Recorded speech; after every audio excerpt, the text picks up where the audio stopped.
உறவுகளே, தமிழரசி யூடியூப் சேனலுக்காக உங்களை அன்புடன் அழைக்கிறேன். இதை பாருங்க, பலாப்பழம். இன்னைக்கு நம்ம வீட்டில் பலாப்பழம் வாங்கினோமா, அது சொலை தனியாக இருக்கு. அந்த சொலையில தான் ஒரு ஸ்வீட் செய்ய போறேன். என்ன ஸ்வீட்டா? சொலையில தான் ஒரு ஸ்வீட் செய்யலான்னு இருக்கிறேன்.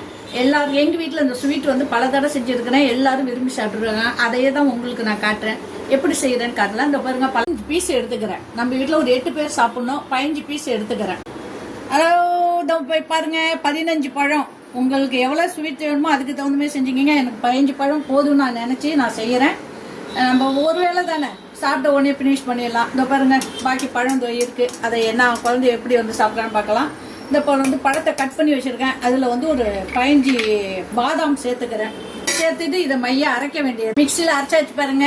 ஒரு 15 பலாப்பழம் சொலை, ஒரு 15 பாதாம் பருப்பு, ஊறுன பாதாம் பருப்பு, இது போட்டு நல்லா நெய்ஸாக அரைச்சி வச்சுருக்கிறேன். இதுக்கு ரெடி ஆகிடுச்சு.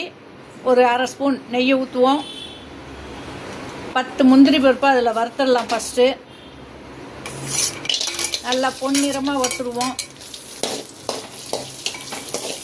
முந்திரி பருப்பு வறுத்தாச்சு, பொன்னிறமாக வறுத்தாச்சு.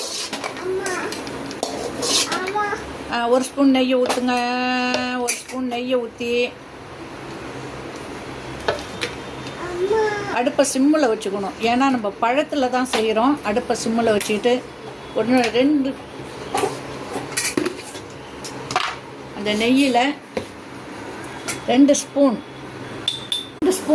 நெய்யில் கான் மாவு போடுறோம். 2 ஸ்பூன் போதும். அந்த கான் மாவை நெய்யிலேயே வதக்கிடுவோம்.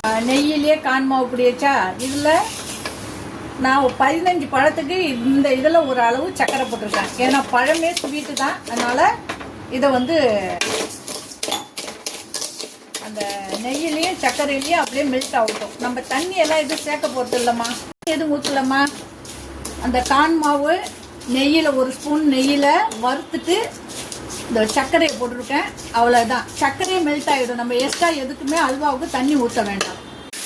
இதில் இந்த இதை எடுத்து ஊற்றி, பழத்தை ஊற்றி நம்ம கிண்ட வேண்டியதுதான். பாருங்க, கட்டி பிடிக்காத கிண்டணும். இல்லை நம்ம தண்ணி கிண்ணி எதுவுமே ஆட் பண்ணல. அந்த பழ சொலையோட சாறு மட்டும்தான். வரக்குள்ள கொஞ்சம் கொஞ்சமாக ஒரு குழம்பு கரண்டி, சின்ன கரண்டியில் நெய் எடுத்துருங்க. இதை பாருங்க, கொஞ்சம் கொஞ்சமாக விடணும். ஒட்டியா பாருங்க, ஒட்டும். அப்படியே சுருண்டு வருது பாருங்க. சரிதா? பிடிச்சிருந்தா லைக் பண்ணுங்க, கமெண்ட் பண்ணுங்க. முந்திரி பருப்பு போட்டாச்சு, நெய்